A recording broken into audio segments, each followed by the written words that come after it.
USS Maddox was attacked in the Gulf of Tonkin by 3 North Vietnamese Navy patrol boats on August 2, 1964. The Maddox fired back. Subsequent retaliation by the U.S. Navy and Air Force marked a major escalation of the Vietnam War. Swift and sure has been U.S. retaliation for communist PT boat attacks on the high seas. This is the Maddox, one of the 2 destroyers that were attacked while patrolling international waters in the Gulf of Tonkin near North Vietnam. Warplanes from 2 carriers, the Ticonderoga and the Constellation, avenged the unwarranted red assault with 64 sorties to North Vietnam PT bases. 25 boats, more than half the fleet, were destroyed, and North Vietnam oil reserves badly depleted. It is estimated 10% went up in flames after direct hits. The Pentagon said 2 pilots were lost. One was reported to be a prisoner of the Reds. The U.S. sorties were launched for one purpose, as a warning to the communists that unprovoked attacks will bring prompt response. The lights burned all night in the White House as President Johnson conferred with his advisors, and he went before the nation to report on the crisis. In the larger sense, this new act of aggression aimed directly at our own forces again brings home to all of us in the United States the importance of the struggle for peace and security in Southeast Asia. Aggression by terror against the peaceful villagers of South Vietnam has now been joined by open aggression on the high seas against the United States of America.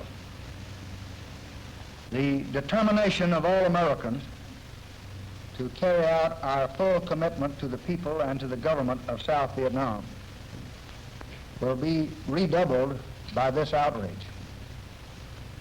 Yet our response for the present will be limited and fitting.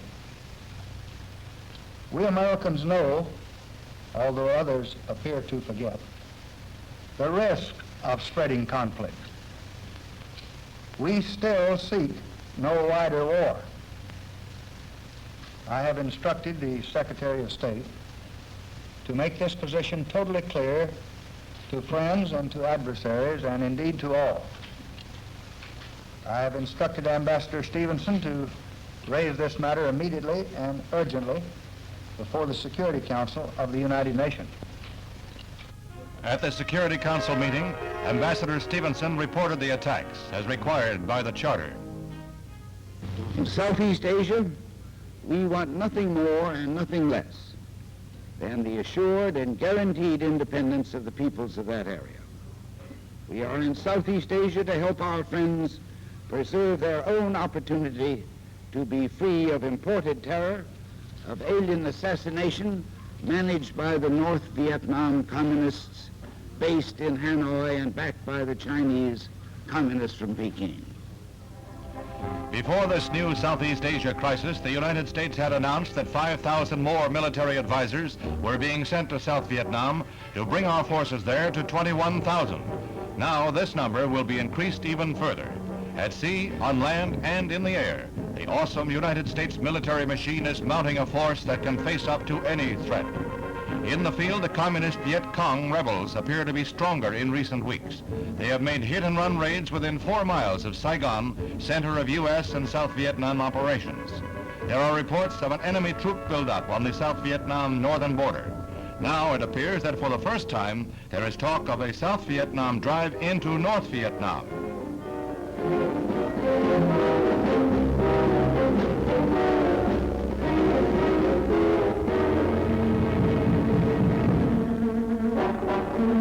Reinforcements are being moved into strategic locations as part of a new strategy in this frustrating war.